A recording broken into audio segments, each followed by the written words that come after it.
जैसा कि आप सभी को पता है कि खान सर का शादी हो चुका है और आज उसका रिसेप्शन पार्टी पटना में ही आयोजित किया गया है, जिसमें बहुत सारे टीचर्स जो खान सर के मित्र हैं और शिक्षक फ्रेटर्निटी के हैं। बहुत सारे शिक्षक जो खान सर भी बहुत सारे पार्टी में गए हैं, जैसे पीडब्ल्यू हैं, उनके भी पार्टी में अलख पांडे के रिसेप्शन में गए हुए थे।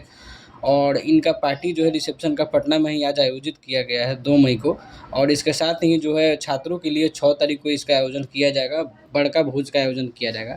खान सर की पत्नी का भी चेहरा रिवील करने के लिए बहुत सारा शॉट छोड़ा है, बहुत सारे लोग वीडियो डाल रहे हैं कि खान सर की पत्नी का चेहरा देख लो। बात कर लेते हैं दूसरी तरफ कि पावर स्टार पवन सिंह को लेकर के भी कुछ फ़ोटोज़, एडिटेड फ़ोटो वायरल हो रहा है, जिसमें पवन सिंह को बताया जा रहा है कि खान सर के पार्टी में जाने वाले हैं।